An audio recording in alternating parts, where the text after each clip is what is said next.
जय हिंद दोस्तों, यदि आप सभी 2026 में बोर्ड एग्जाम देने वाले हैं तो आप सभी के लिए ये क्लास वेरी इंपॉर्टेंट होने वाला है, क्योंकि आज के इस क्लास में हम लोग करने वाले हैं क्लास 10th हिंदी चैप्टर 2 विषय के दांत। इसका जितना VBA ऑब्जेक्टिव है, सारा VBA ऑब्जेक्टिव आज की इस क्लास में हम लोग करने वाले हैं। इससे पहले आप सभी चैप्टर 1 का ऑब्जेक्टिव नहीं देखे हैं तो उसका लिंक डिस्क्रिप्शन बॉक्स में है, जाके वहाँ से आप सभी देख सकते हैं। ठीक है, यानी कि आप सभी के बोर्ड एग्जाम के लिए काफ़ी इंपॉर्टेंट होने वाला है। जितना स्टूडेंट 2026 में एग्जाम देंगे उन सभी स्टूडेंट के लिए काफ़ी इंपॉर्टेंट क्लास होने वाला है, तो आप सभी क्लास को अंत तक जरूर देखिएगा। यदि आप सभी चैनल पर नए होंगे तो चैनल को सब्सक्राइब कर लीजिएगा, और अभी तक वीडियो को लाइक नहीं किए होंगे तो वीडियो को लाइक कर लीजिएगा, क्योंकि इस चैनल के माध्यम से आप सभी को डेली हर एक विषय का ऑब्जेक्टिव कराया जाता है। ठीक है, चाहे वो फिजिक्स है, केमिस्ट्री है, कोई भी हर एक विषय का ऑब्जेक्टिव कराया जाता है। ठीक है, तो आज के इस वीडियो में हम लोग यही करने वाले। चलिए बिना कोई देरी किए यहाँ पे हम क्वेश्चन नंबर 1 की ओर बढ़ते हैं।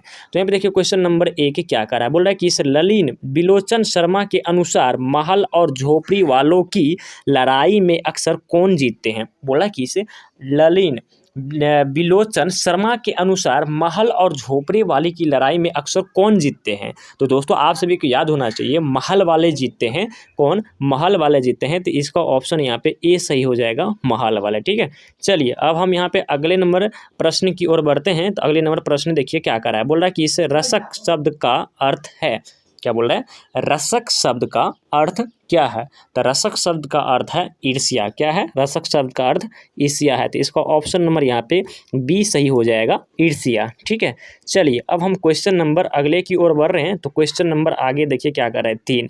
मदन पड़ोसियों से आवारागर्द छोकरों के साथ क्या कर रहा था। बोल रहा है कि इस मदन पड़ोसियों के आवारागर्द छोकरों के साथ क्या कर रहा था। ठीक है ना, तो ये हो जाएगा, वो क्या कर रहा था, लट्टू नचा रहा था। क्या कर रहा था? लट्टू नचा रहा था, तो इसका ऑप्शन यहाँ पे सी सही हो जाएगा, लट्टू नचा रहा था। ठीक है, चलिए अब यहाँ पर हम अगले नंबर प्रश्न की ओर बढ़ रहे हैं। तो अगले नंबर प्रश्न देखिए क्या कर रहा है, बोल रहा है कि सेन साहब के पास किस रंग की मोटर कार है। क्या बोल रहा है? सेन साहब के पास किस रंग की जो है सो मोटर कार है। ठीक है, तो ये था काला रंग का। ठीक है, तो इसका ऑप्शन यहाँ पे ए सही हो जाएगा, काला रंग। ठीक है, तो इस क्वेश्चन को आप सभी को बहुत ही अच्छा तरीका से याद कर लेना, यानी कि रट लेना। ठीक है ना, तो आप सभी के एग्जाम 2026 में काफ़ी इस क्लास से जो आप सभी को मदद मिलने वाला है। ठीक है, चलिए हम यहाँ पे अगले नंबर प्रश्न की ओर बढ़ रहे हैं। तो यहाँ पे देखिए अगला नंबर प्रश्न क्या कर रहा है, अगला नंबर प्रश्न कर रहा है किस विष के दांत शीर्षक पाठ किस कहानी संग्रह से लिया गया है। ये देखिए काफ़ी वेरी इंपॉर्टेंट है, 23 में भी पूछा गया था फर्स्ट सिटिंग में, और 24 में भी पूछा गया था फर्स्ट सिटिंग में। ठीक है, बोल रहा है कि इस विष के दांत शीर्षक पाठ किस कहानी के संग्रह से लिया गया है। ठीक है, तो ये लिया गया है कौन से, सो विष के दांत तथा अन्य कहानियों से लिया गया है। ठीक है ना, तो इसका जो है सो ऑप्शन नंबर यहाँ पे बी सही हो जाएगा। क्या? इसका ऑप्शन नंबर यहाँ पे बी सही हो जाएगा, विष के दांत तथा अन्य कहानी। ठीक है, चलिए अब हम यहाँ पे अगला नंबर प्रश्न की ओर बढ़ रहे हैं। तो अगला नंबर प्रश्न देखिए क्या कर रहा है, बोल रहा है कि इस वाकिफ शब्द का क्या अर्थ होता है। बोल रहा है कि इस वाकिफ शब्द का अर्थ क्या होता है। ठीक है ना, तो वाकिफ शब्द का अर्थ क्या होता है, परिचित। तो इसको ऑप्शन नंबर यहाँ पे सी हो जाएगा, परिचित। ठीक है, चलिए अब हम यहाँ पे अगले नंबर प्रश्न की ओर बढ़ रहे हैं। तो अगला नंबर प्रश्न देखिए क्या कर रहा है, बोल रहा है कि इस 7 नंबर प्रश्न ललीन बिलोचन शर्मा पटना विश्वविद्यालय के हिंदी विभाग के अध्यक्ष कब बने। क्या बोल रहा है, बोल रहा है कि इस ललीन बिलोचन शर्मा पटना विश्वविद्यालय के अध्यक्ष कब बने थे। ठीक है, तो आप सभी को याद होना चाहिए सन 1959 ईस्वी में बने थे, तो इसको ऑप्शन नंबर यहाँ पे डी सही हो जाएगा, सन 1959 ईस्वी। ठीक है, चलिए हम यहाँ पे अगला नंबर प्रश्न की ओर बढ़ रहे हैं। तो अगला नंबर प्रश्न देखिए क्या कर रहा है।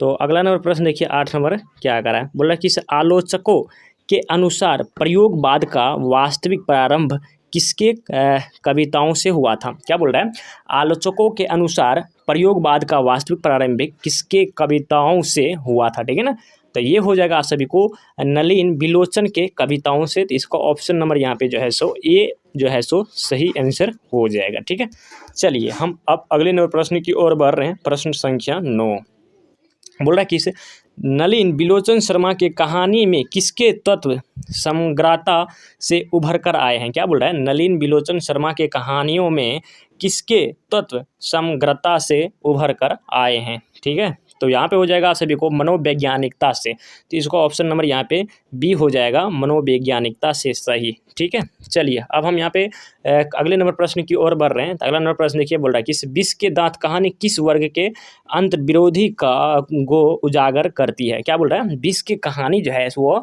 किस वर्ग के अंत विरोधी को उजागर करती है। ठीक है, तो ये करती है मध्य वर्ग का, तो इसका ऑप्शन नंबर यहाँ पे सी सही हो जाएगा, मध्य वर्ग। ठीक है, चलिए अब हम यहाँ पे अगले नंबर प्रश्न की ओर बढ़ रहे हैं। 11 देखिए, खोखा खोकी किस भाषा का शब्द है। क्या बोल रहा है, खोखा खोकी है वो किस भाषा का शब्द है। ठीक है, तो वह है बांग्ला का, तो इसका ऑप्शन यहाँ पे सी सही हो जाएगा, बांग्ला का। ठीक है, चलिए अभी तक आप सभी वीडियो को लाइक नहीं किए हैं तो प्लीज़ आप सभी वीडियो को लाइक कर लीजिए, और अभी जो इतना भी स्टूडेंट चैनल पर नए होंगे तो उस चैनल को सब्सक्राइब कर लीजिएगा। ठीक है, क्योंकि इस चैनल के माध्यम से आप सभी को डेली वीडियो देखने को मिलता है, हर एक विषय का ऑब्जेक्टिव कराया जाता है। ठीक है, तो यदि आप सभी एग्जाम में 400 प्लस वीडियो लाना चाहते हैं नंबर, तो आप सभी इस चैनल को बहुत ही अच्छा तरीका से सब्सक्राइब करके रख लीजिएगा। ठीक है, चलिए हम यहाँ पे उसके बाद यहाँ पे 12 नंबर प्रश्न की ओर बढ़ रहे हैं। बोल रहा है कि सेन साहब की कितनी लड़कियाँ थी। क्या बोल रहा है, सेन साहब के जो है वो कितनी लड़कियाँ थी। तो यहाँ पे हो जाएगा आप सभी को, यहाँ पे उसका 5 लड़कियाँ थी, तो इसका ऑप्शन नंबर यहाँ पे सी सही हो जाएगा, 5 लड़कियाँ। ठीक है, चलिए अब हम यहाँ पे 13 नंबर और बढ़ रहे हैं। तो देखिए क्या बोल रहा है,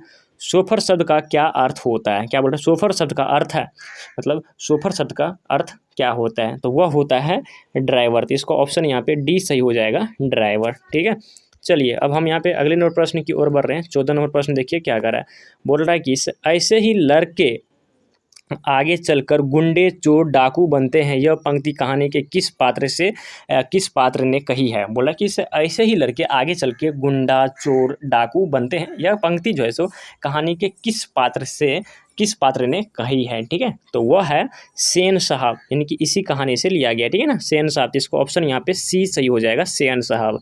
चलिए अब हम यहाँ पे अगले नंबर प्रश्न की ओर बढ़ रहे हैं। तो अगला नंबर प्रश्न देखिए क्या बोल रहा है, नलिन बिलोचन शर्मा की मृत्यु कब हुई। नलिन बिलोचन शर्मा की जो है सो मृत्यु कब हुई थी। ठीक है ना, तो आप सभी को दोस्तों याद रखना चाहिए कितना, 15 सितंबर 1961 में। इसका ऑप्शन यहाँ पे ए हो जाएगा, 12 सितंबर 1961 ईस्वी में। चलिए हम यहाँ पर अगले नंबर प्रश्न की ओर बढ़ रहे हैं। अगला नंबर प्रश्न बोल रहा है कि मदन अक्सर किसके हाथ पीटता था। मदन जो है अक्सर जो किसके हाथ जो है मार खाता था। ठीक है ना, तो वह किसके हाथ से मार खाता था, तो आप सभी को याद होना चाहिए, वो जो है अपने पिता के साथ जो है अक्सर मार खाते ही रहता था। ठीक है, तो इसको ऑप्शन नंबर यहाँ पे डी सही हो जाएगा। चलिए अब हम यहाँ पे अगले प्रश्न की ओर हम बढ़ रहे हैं। अगला प्रश्न है, विष के दांत शीर्षक कहानी के कहानीकार कौन है।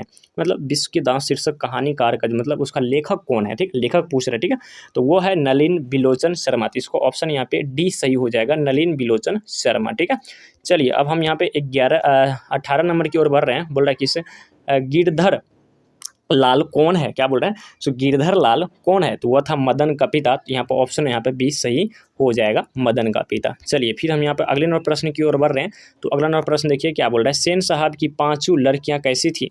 सेन साहब के जैसे 5 लड़कियां कैसे थी, तो वह थी सुशील। तो इसका ऑप्शन नंबर यहाँ पे डी सही हो जाएगा, सुशील। चलिए फिर हम यहाँ पे अगले नंबर प्रश्न की ओर हम बढ़ रहे हैं। तो अगले नंबर प्रश्न देखिए क्या हो रहा है, बोला कि सेन साहब अपने पुत्र खोखा को बनाना चाहते थे। मतलब सेन साहब अपने पुत्र का क्या नाम था, खोखा। ठीक है ना, तो वो उसको क्या बनाना चाहते थे। ठीक है ना, तो वह बनाना चाहते थे बिजनेसमैन या इंजीनियर। ठीक है, तो इसका ऑप्शन नंबर यहाँ पे ए सही हो जाएगा, या तो वह बिजनेसमैन या तो इंजीनियर बनाना चाहते थे लेकिन नहीं बन पा रहे थे। ठीक है ना, चलिए हम यहाँ पे उसके बाद 21 की ओर बढ़ रहे हैं। बोल रहा है कि मदन की उम्र क्या थी, तो मदन की उम्र जो है सो वो लमसम में जो है सो 5-6 साल था। ठीक है, तो इसका ऑप्शन नंबर यहाँ पे ए सही हो जाएगा, 5-6 साल। ठीक है, चलिए हम यहाँ पे अगले नंबर प्रश्न की ओर बढ़ रहे हैं। ठीक है, तो आप सभी जो है सो इस क्वेश्चन को बहुत ही अच्छा तरीका से याद कर लीजिएगा, आप सभी के एग्जाम के लिए काफ़ी इंपॉर्टेंट है। ठीक है, आप सभी इसको बहुत ही अच्छा तरीका से रट लीजिएगा। यदि आप सभी का भी सपना है तो हम 450 प्लस बोर्ड एग्जाम में नंबर लाए, तो आप सभी के लिए क्लास ये वेरी इंपॉर्टेंट है। ठीक है, चलिए 22 नंबर प्रश्न को देखिए। बोल रहा है कि इसे कासू मदन के साथ किस खेल में शरीक होना चाहता था। क्या बोल रहा है, कासू मदन के साथ किस खेल में जो है सो शरीक होना चाहता था। ठीक है, तो वह खेल का नाम था लट्टू के खेल में। तो इसका ऑप्शन नंबर यहाँ पे डी सही हो जाएगा, लट्टू का खेल। ठीक है, चलिए अब हम यहाँ पे 23 नंबर प्रश्न की ओर बढ़ रहे हैं। मदन ने कासू के कितने दांत तोड़ डाले। क्या बोल रहा है, मदन ने कासू के कितने दांत जो है सो वह तोड़ डाले। ठीक है, तो वह जो है सो यहाँ पे हो जाएगा 2, तो इसको ऑप्शन नंबर यहाँ पे सी सही हो जाएगा, 2 दांत। ठीक है, चलिए अब हम यहाँ पे 24 नंबर की ओर बढ़ रहे हैं। तो अगला नंबर प्रश्न देखिए, बोल रहा है किस गिरधारी किसकी फैक्ट्री में किरानी थी। बोल रहा है किस गिरधर लाल जो है सो किसकी फैक्ट्री में किरानी थी। ठीक है, तो ये हो जाएगा आप सभी को सेन साहब की फैक्ट्री में थी। इसका ऑप्शन नंबर यहाँ पे डी सही हो जाएगा, सेन साहब। ठीक है ना, उसी की फैक्ट्री में जैसे ये किरानी थी। ठीक है, चलिए अब हम यहाँ पे 25 की ओर बोल रहे हैं, सेन साहब किसके व्यंग से ऐंठ कर रह गए। बोल रहे कि सेन साहब जो है सो किसके व्यंगों से ऐंठ कर रह गए थे। ठीक है ना, तो वो हो जाएगा आप सभी को पत्रकार महोदय के व्यंग से। तो इसको ऑप्शन यहाँ पे ए सही हो जाएगा। ठीक है ना, चलिए अब हम यहाँ पे 26 की ओर बढ़ रहे हैं। तो क्वेश्चन नंबर 26 देखिए क्या कर रहा है। बोल रहा है कि मदन किसका पुत्र था। तो दोस्तों आप सभी को याद होना चाहिए, मदन जो है सो गिरधर का पुत्र था। तो इसका ऑप्शन नंबर यहाँ पे बी सही हो जाएगा, गिरधर। उसके बाद हम क्वेश्चन नंबर यहाँ पे 27 की ओर बढ़ रहे हैं। क्वेश्चन नंबर 27, विष के दांत पाठ की विद्या है। बोला कि इस विष के जो है सो दांत उसकी पाठ की विद्या कैसी है। ठीक है ना, तो आप सभी को याद होना चाहिए ये एक कहानी है। ठीक है, तो यहाँ पे उसका ऑप्शन यहाँ पर डी सही हो जाएगा। ठीक है, चलिए अब हम यहाँ पे 28 की ओर बढ़ रहे हैं। अगला प्रश्न 28 देखिए, बोल रहे सेन साहब की कार की कीमत क्या है। बोल रहा कि सेन साहब को जो कार है ना, तो उसका कीमत क्या था। ठीक है ना, तो वो था 7,500। क्या था, 7,500। तो इसको ऑप्शन यहाँ पे ए सही हो जाएगा, 7,500। चलिए अब हम यहाँ पर 29 की ओर बढ़ रहे हैं। बोल रहा कि नलिन बिलोचन शर्मा का जन्म कब हुआ था। तो नलिन बिलोचन शर्मा का जैसे जन्म हुआ था 18 फरवरी 1916 ईस्वी में। तो आप सभी को याद रखना है, इसका ऑप्शन नंबर यहाँ पे बी सही हो जाएगा। ठीक है, चलिए अब हम यहाँ पे 30 नंबर प्रश्न की ओर बढ़ रहे हैं। तो 30 नंबर बोल रहा है कि नलिन बिलोचन शर्मा का जन्म कहाँ हुआ था। क्या, नलिन बिलोचन शर्मा का जैसे जन्म वह कहाँ हुआ था। ठीक है, तो वह हुआ था बंदरघाट। कहाँ, बंदरघाट पटना। तो इसका ऑप्शन नंबर यहाँ पे सी सही हो जाएगा, बंदरघाट पटना। चलिए उसके बाद हम यहाँ पे 31 नंबर की ओर बढ़ रहे हैं। बोल रहा है नलिन बिलोचन शर्मा के पिता का नाम क्या था। क्या, बोल रहा है कि नलिन बिलोचन शर्मा के पिता का क्या नाम था। ठीक है, तो दोस्तों पंडित रामातार शर्मा। तो इसको ऑप्शन नंबर यहाँ पे ए सही हो जाएगा, पंडित रामातार शर्मा। ठीक है, चलिए अब हम यहाँ पे 32 की ओर बढ़ रहे हैं। तो 32 देखिए क्या कर रहा है। बोल रहे कि नलिन बिलोचन शर्मा के माता जी के क्या नाम थे। तो नलिन बिलोचन शर्मा के माता जी के जैसे नाम थे वह थे रत्नावती शर्मा। तो इसको ऑप्शन नंबर यहाँ पे सी सही हो जाएगा, रत्नावती शर्मा। ठीक है, तो आप सभी के लिए काफ़ी इंपॉर्टेंट प्रश्न है। तो आप सभी को इसको जो है सब बहुत ही अच्छा तरीका से याद कर लीजिएगा। ठीक है, यदि आपका भी सपना है 450 प्रश्न लाना, तो इस वीडियो को बहुत ही अच्छा तरीका से देखिएगा और रिपीट भी करते जाइएगा। ठीक है ना, दृष्टिकोण किनकी रचना है। क्या बोल रहे हैं, दृष्टिकोण जैसे वह किनकी रचना है। तो वह हो जाएगा नलिन बिलोचन शर्मा की। तो इसको ऑप्शन नंबर यहाँ पे बी सही हो जाएगा। ठीक है ना, चलिए अब हम यहाँ पे 34 की ओर बढ़ रहे हैं। तो देखिए 34 नंबर क्या कर रहा है। तो 34 नंबर यहाँ पे कह रहा है कि बोल रहा है कि लड़कियाँ क्या है, कठपुतलियाँ है, किसके इस बात पर गर्व है। बोल रहा है कि लड़कियाँ क्या है, कठपुतलियाँ है, किसके जो है इसके बात पर जो है गर्व है। ठीक है ना, तो वो हो जाएगा आप सभी को मम्मी पापा, क्या मामा और मामी को, क्या मामा और मामी को इसके बात पर, सॉरी माता और पिता को इसके बात पर गर्व है। ठीक है, तो इसको ऑप्शन नंबर यहाँ पे डी सही हो जाएगा। उसके बाद क्वेश्चन नंबर हम 35 देखिए, मोटर कार का किससे, मोटर कार का क्या बोल रहा है, मोटर कार को किससे खतरा हो सकता है। तो मोटर कार से जो है सुबह हो सकता है किसको, खोखा से खतरा हो सकता है। तो इसको ऑप्शन यहाँ पे सी सही हो जाएगा, खोखा। ठीक है, चलिए अब हम यहाँ पे 36 की ओर हम बढ़ रहे हैं। Question number 36।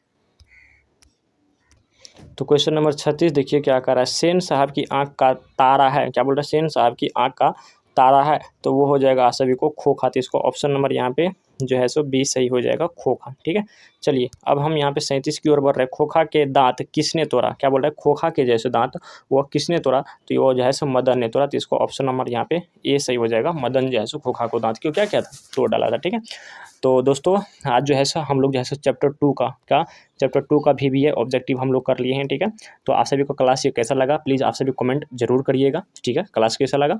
यदि आप सबका भी सपना है 450 प्लस जो है सो एग्जाम में लाने का नंबर। ठीक है, तो आप सभी इस चैनल को सब्सक्राइब कर लीजिएगा, क्योंकि इस चैनल के माध्यम से आप सभी को चैप्टर वाइज जो है सो ऑब्जेक्टिव किया जाता है। क्या, चैप्टर वाइज जो है सो आप सभी को ऑब्जेक्टिव कराया जाता है। ठीक है ना, तो अभी तक आप सभी चैनल को लाइक नहीं किए, वीडियो को लाइक नहीं किया, वीडियो को लाइक कर दीजिए, और चैनल को सब्सक्राइब नहीं किया, चैनल को सब्सक्राइब कर लीजिए और अपने दोस्तों के पास भी शेयर कर दीजिएगा। ठीक है, फिर मिलते हैं किसी अगले क्लास में।